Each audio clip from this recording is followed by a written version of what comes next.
Hello friends, welcome to your YouTube channel science with Devesh. तो कैसे हैं आप सभी। जैसा कि आप जानते हैं कि लास्ट वीडियो में हमने अपने लंबे समय से रुकी हुई जो स्टडी है, जो ऑनलाइन स्टडी है, जो साइंस है 8th क्लास की, उसको दोबारा स्टार्ट किया था। And we have started the chapter materials, metals and non metals. इसके अंदर हमने कुछ प्रॉपर्टीज़ देखी थी कि अपीयरेंस के बारे में, कि कोई चीज़ शाइनी होती है या कोई चीज़ डल होती है। क्लियर। हार्डनेस के बारे में कि कोई मटेरियल हार्ड होता है, कोई मटेरियल सॉफ्ट होता है। मेलिएबिलिटी के बारे में, डक्टिलिटी के बारे में। एट लास्ट हमने उनके कंडक्टिंग नेचर कि whether the material is good conductor of heat and electricity और नॉट, ये भी देखा था। उसके बाद इन प्रॉपर्टीज़ के बेस पे हमने ऐसा बताया था कि कुछ मटेरियल्स जो होते हैं वो मेटल होते हैं और कुछ मटेरियल्स जो होते हैं वो नॉन मेटल्स होते हैं। तो मेटल और नॉन मेटल का क्लासिफिकेशन करने के बाद एक तरह से हमने इनकी फ़िज़िकल प्रॉपर्टीज़ को पढ़ लिया, हमने इनकी फ़िज़िकल प्रॉपर्टीज़ को जान लिया। अब ये फ़िज़िकल और केमिकल प्रॉपर्टीज़ में डिफरेंस क्या होता है। फिज़िकल जैसा ही वर्ड से पता चल रहा है कि किसी की अपीयरेंस कैसी है। जैसे हम कहते हैं ना किसी को कि आपकी फ़िज़िक बहुत अच्छी है या आपकी फ़िज़िक बहुत अच्छी नहीं है, इसका मीनिंग क्या है कि उनकी अपीयरेंस कैसी है। इसी तरीके से किसी मटेरियल की अपीयरेंस कैसी है, वो दिखता कैसा है, उसकी प्रॉपर्टीज़ क्या क्या हैं दिखाई देने में, जो हमें दिखाई दें। जैसे हार्डनेस है तो किसी मटेरियल की हार्डनेस को हम चेक कर सकते हैं, हम देख सकते हैं। तो ऐसी जितनी भी प्रॉपर्टीज़ हैं जो अपीयरेंस से रिलेटेड हैं वो फिज़िकल प्रॉपर्टीज़ होती हैं। लेकिन कुछ प्रॉपर्टीज़ ऐसी होती हैं जिनकी रिएक्शन हम नहीं देख सकते लेकिन उसके इफ़ेक्ट को हम देख सकते हैं, तो उन प्रॉपर्टीज़ को हम केमिकल प्रॉपर्टीज़ कहते हैं। Now we are going to discuss about the chemical properties of metals and non metals. तो इस सीरीज़ में हम सबसे पहले मेटल्स और नॉन मेटल्स की जो रिएक्शन है वो ऑक्सीजन के साथ देखेंगे, because oxygen is one of the element which is very important to us, all of us. तो कैसे ये मेटल्स एंड नॉन मेटल्स के साथ रिएक्ट करता है ये अभी हम देखने वाले हैं। क्लियर। तो आप जानते हैं एक कॉमन, बहुत कॉमन एक फेनोमेना है, बहुत कॉमन एक प्रोसेस है जिसको हम रस्टिंग बोलते हैं। किसी भी चीज़ के ऊपर जंग लगना, ये छोटे से छोटे बच्चे ने और बड़े से बड़े आदमी ने, सब ने देखा होता है। आपने भी बिल्कुल बहुत अच्छे तरीके से देखा होगा। आपके घर में कोई ऐसा मटेरियल, कोई ऐसा मेटल जो कि आपने अपनी छत पे डाला हुआ है या फिर अपना जो गार्डन एरिया है वहाँ पे डाला हुआ है, तो कुछ टाइम के बाद उस पर एक ब्राउनिश कलर की कोटिंग आ जाती है जो उसकी अपीयरेंस को डल बना देती है। तो वो जो कोटिंग है उसको हम रस्ट कहते हैं। क्लियर। आपने प्रीवियस क्लास में एक एक्टिविटी भी पढ़ी होगी जिसमें आपने एक मैग्नीशियम का रिबन लिया एयर में और उसको आपने बर्न किया था। बर्न करने के बाद क्या हुआ था, एक वाइट पाउडर बना था और वो वाइट पाउडर जो है वो वाटर में सोल्यूबल था, मतलब वाटर में वो मिक्स हो सकता था। ठीक है ना। तो ये रिएक्शन जो होती है आयरन की, आयरन का मतलब मैं क्या बोल रहा हूँ, मेटल। आयरन क्या है, एक मेटल है। तो मेटल की रिएक्शन जब ऑक्सीजन के साथ होती है तो ये आयरन एक मेटल है, ऑक्सीजन है, और ये वाटर कौन सा है, जो एटमॉस्फेयर में मॉइस्चर के रूप में होता है। आपने देखा होगा कि एयर कंडीशन जब हम ऑन करते हैं तो एयर कंडीशन में एक वेस्ट पाइप लगा होता है और उस वेस्ट पाइप में से लगातार पानी जो है वो चलता रहता है जब तक एसी ऑन रहेगा। तो वो कौन सा पानी है, ये हमारी एयर में जो मॉइस्चर प्रेजेंट होता है जिसकी वजह से हमको ज़्यादा गर्मी लगती है, वो पानी है। तो वो पानी एयर कंडीशन हमारा क्या कर देता है, ड्रॉ आउट कर देता है रूम में से, जिसकी वजह से उसका टेम्परेचर जो है वो कम हो जाता है, वो पानी है। तो iron, iron means what is this, this is a metal. Atmosphere में जो ऑक्सीजन है और एटमॉस्फेयर में जो मॉइस्चर है, तो इन सब में जब रिएक्शन होगी तो क्या होगा, यू ऑल नो दैट, ये सब होने से रस्ट की फॉर्मेशन होगी। ठीक है ना। तो इसके लिए हमारे पास एक एक्टिविटी भी है। हमने क्या करना है, हमने रस्ट जो होती है, जैसे कोई लोहे की चीज़ पड़ी हो तो उसके ऊपर जंग लगा होगा ना। आप जानते हैं जंग जब लग जाता है तो उसकी छोटी छोटी परत जो है वो लेयर्स जो है वो निकल सकती हैं। जैसे ये कोई मेटल है तो इस टाइप से ऐसे थोड़ी थोड़ी लेयर्स निकली रहती हैं। तो आपको क्या करना है, इन लेयर्स को निकालना है, फिर इनको पाउडर फॉर्म में कन्वर्ट करना है। क्लियर। और उसको थोड़ा पानी लेके उसके अंदर डालना है, जैसे ये हमने किया हुआ है। एक ट्यूब के अंदर पानी लिया और उसके अंदर हमने रस्ट डाल दिया। तो आप क्या चीज़ देखोगे, जो रस्ट है वो कभी भी नीचे नहीं बैठेगा। जैसे पानी में मिट्टी डालते हो तो थोड़ी देर बाद आप देखोगे मिट्टी क्या होती है, पानी ऊपर रह जाता है और मिट्टी ऐसे नीचे बैठ जाती है। लेकिन रस्ट के केस में ऐसा नहीं होगा, वो वाटर में तैरता रहेगा, सस्पेंड रहेगा, it will be suspended in the water. तो आपको क्या करना है, फिर उस वाटर को किसी भी प्लेट में लेना है और फिर एक लिटमस पेपर लेना है। आप जानते हो दो तरह के लिटमस पेपर होते हैं, एक रेड लिटमस पेपर होता है और एक ब्लू लिटमस पेपर होता है। क्लियर। तो इस केस में आपको रेड लिटमस पेपर लेना है। रेड लिटमस पेपर जब आप लेंगे और उसको यहाँ इस वाटर में, कौन से वाटर में, जिसमें रस्ट सस्पेंड कर रहा है, जिसमें रस्ट तैर रहा है, रस्ट पाउडर जो है वो तैर रहा है, उसमें जब रखेंगे तो आप देखेंगे कि ये जो रेड लिटमस पाउडर है ये रेड से कन्वर्ट हो जाता है ब्लू में। ठीक है ना। तो red litmus turns blue. What does that mean? It means that this solution is basic. क्यों? हम जानते हैं ना, अगर रेड से ब्लू हो रहा है इसका मतलब बेसिक है, और अगर ब्लू से रेड हो रहा है इट मीन्स एसिडिक है। So in this case the litmus paper turns red litmus blue, so it will show that our solution is basic।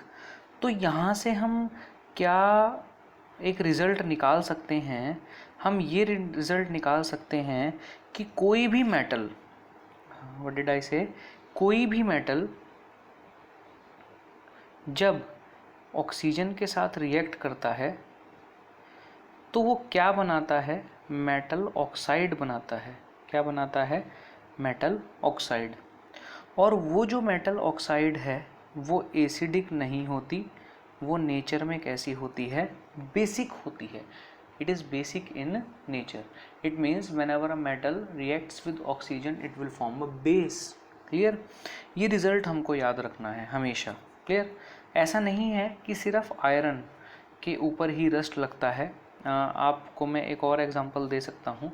अगर आपके घर में कॉपर का, तांबे का कोई बर्तन है, आप उसको for a long time open environment में रखते हैं जहाँ पर थोड़ा मॉइस्चर वगैरह भी है, तो आप एक चीज़ देखोगे कि थोड़े दिनों के बाद उसके ऊपर एक ग्रीनिश डिपॉजिट आ जाता है। ग्रीनिश डिपॉजिट आने का मतलब है एक लेयर आ जाती है ग्रीन कलर की, जो कॉपर का जो ओरिजिनल कलर है उसको छुपा लेती है, कॉपर की शाइन जो है उसको डल कर देती है। क्लियर। तो इसकी एक रिएक्शन भी है, एज वी नो दैट। क्या रिएक्शन है? जब कॉपर किसके साथ रिएक्ट करता है? मॉइस्ट एयर के साथ। मॉइस्ट एयर, मैंने क्या बोला? मॉइस्ट एयर, ऐसी एयर जिसमें मॉइस्चर है।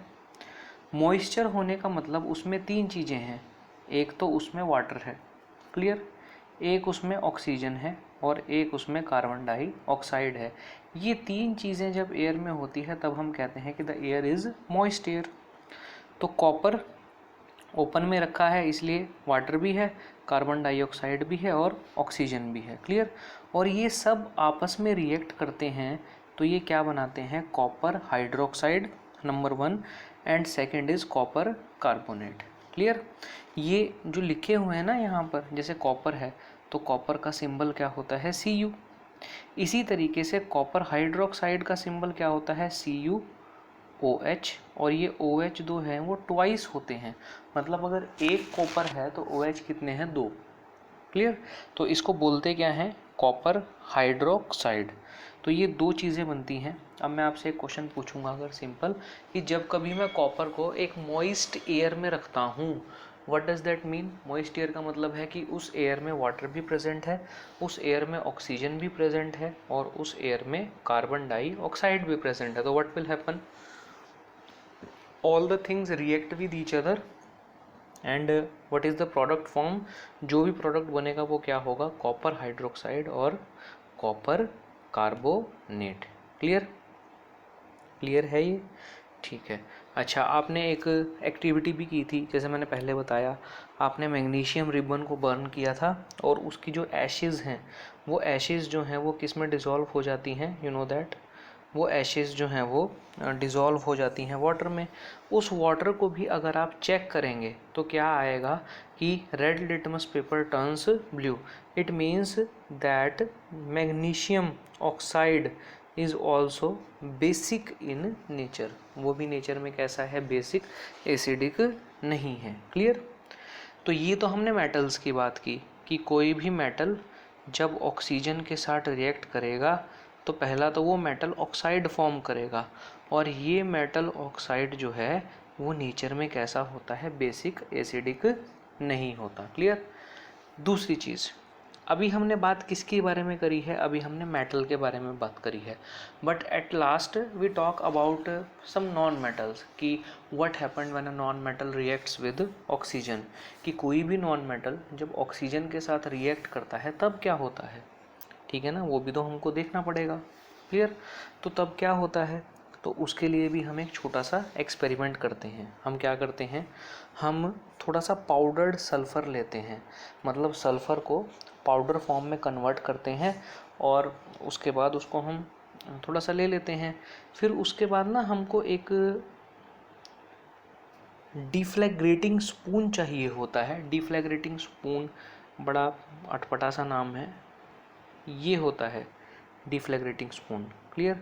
अगर ये हमारे पास नहीं है तो कोई भी घर में दवाई का ढक्कन होता है, उसमें छोटा सा होल करके आप ऐसी वायर बांध दो, तो ये क्या बन जाएगा, एक इम्प्रोवाइज्ड डिफ्लैग्रेटिंग स्पून बन जाएगा। तो अब हमें क्या करना है, वो जो हमने सल्फ़र लिया था, सल्फ़र हमने लिया था, उस सल्फ़र को, सल्फ़र पाउडर को हमें यहाँ पे रखना है। जैसे ये बीकर दिया हुआ है, इस बीकर के अंदर हमें उस सल्फ़र पाउडर को रखना है और इसको हमें बर्न करना है। इसमें सल्फ़र को जब हम बर्न करेंगे तो क्या होगा, जो सल्फ़र है वो फ्लेम्स जो होती है ना, जो हमारा धुआं जो होता है उसमें कन्वर्ट हो जाएगा। फिर हमें क्या करना है, एकदम से हमें इसमें थोड़ा सा पानी ऐड कर देना है और उसको ऊपर से लिड से कवर कर देना है। फिर वो पानी जो ऐड हुआ उसे हम एकदम निकालेंगे किसी भी पैन के अंदर। अब ये पानी कैसा है, ये एक ऐसा पानी है जिसमें सल्फ़र की गैस डिज़ोल्व हो चुकी है। मतलब हमें सल्फ़र की टेस्टिंग करनी थी कि वो एसिडिक है या बेसिक है, तो हमने ऐसे कर ली, हमने सल्फ़र को वाटर में डिज़ोल्व करवा दिया। ठीक है ना। अब हम क्या करेंगे, इसमें लिटमस पेपर लगाएंगे, दोनों लगाएंगे, देखते हैं कौन सा टर्न होगा। तो when we apply both litmus paper in this, we will see that blue litmus turns red. हम ऐसा देखेंगे कि जो ब्लू लिटमस पेपर है वो टर्न्स रेड। ठीक है ना। तो blue litmus turns red, it means that this solution is acidic. तो यहाँ से हमने क्या रिजल्ट निकाला, हमने रिजल्ट निकाला कि कोई भी नॉन मेटल जब रिएक्ट करता है ऑक्सीजन के साथ तो वो क्या बनाता है, एक ऑक्साइड बनाता है। और ये जो ऑक्साइड है वो कैसा होता है, वो नेचर में एसिडिक होता है, बिल्कुल मेटल से अपोजिट है। जैसे मेटल अगर एक काम करेगा तो नॉन मेटल उससे बिल्कुल अपोजिट काम करेगा। मेटल ऑक्सीजन के साथ मिलकर क्या बना रहा था, उसका जो ऑक्साइड है वो बेसिक था नेचर में, लेकिन नॉन मेटल का जो ऑक्साइड है वो एसिडिक होगा, it will be acidic in nature. तो अभी अभी हमने सल्फ़र की जो रिएक्शन करी उसमें क्या हुआ, सल्फ़र को जैसे ही हमने बर्न किया तो एक गैस बनी जिसको हम बोलते हैं सल्फ़र डाइऑक्साइड। अब फिर उस सल्फ़र डाइऑक्साइड में हमने क्या डाल दिया, वाटर। ठीक है। तो उससे क्या बन गया, वो सल्फरस एसिड बन गया। क्या बन गया, सल्फरस एसिड। और उसकी जब हमने टेस्टिंग करी, एज यू नो उसके नाम में ही एसिड आ रहा है, तो क्या हुआ, जो ब्लू लिटमस पेपर है it turns red. What does that mean, it means that oxides of non metal are acidic in nature. तो आज हमने जो नॉन मेटल्स हैं उनकी रिएक्शन देखी ऑक्सीजन के साथ, कि मेटल्स जब ऑक्सीजन के साथ रिएक्ट करते हैं तो ऑक्साइड बनाते हैं, and that oxide will be basic in nature, but when non metals react with oxygen they form oxide which is acidic in nature. Is it clear. So today we have seen about the reactions of metals and non-metals with the oxygen. In the next video we will discuss about how these metals and non-metals react with water. We will see in the next video. Till then आपको अपना बहुत ध्यान रखना है, clear. और अभी आप जैसा जानते हैं कि CBSE ने कोविड में एक पैटर्न निकाला है जिसके अंदर फर्स्ट सेमेस्टर, सेकंड सेमेस्टर, इस टाइप से आपके एग्ज़ाम होंगे। तो in those exams MCQ will help you, clear ना। Those exams will be in the form of MCQ। तो उसके लिए क्वेश्चंस का रट्टा नहीं लगा सकते आपको क्या करना पड़ेगा, आपको कॉन्सेप्ट समझना पड़ेगा। ये जो मैं आपको छोटी छोटी बातें बता रहा हूँ यही आपके MCQ में आएगी। You will know, you don't have to worry about anything, ठीक है ना। यही चीज़ें आपके एग्ज़ाम में आने वाली हैं और आपको भी आगे 10th क्लास के लिए इसी तरीके से प्रिपेयर करना है, क्योंकि ऐसा तो है नहीं कि अभी 10th वालों के पास आई लेकिन आपके पास नहीं आएंगी, ठीक है ना। तो आपको अभी 8th क्लास से ही उसके लिए प्रिपेयर होके चलना है ताकि आगे अगर हमारे पास ऐसी कोई सिचुएशन आए तो वो हमारे लिए बहुत नई ना हो।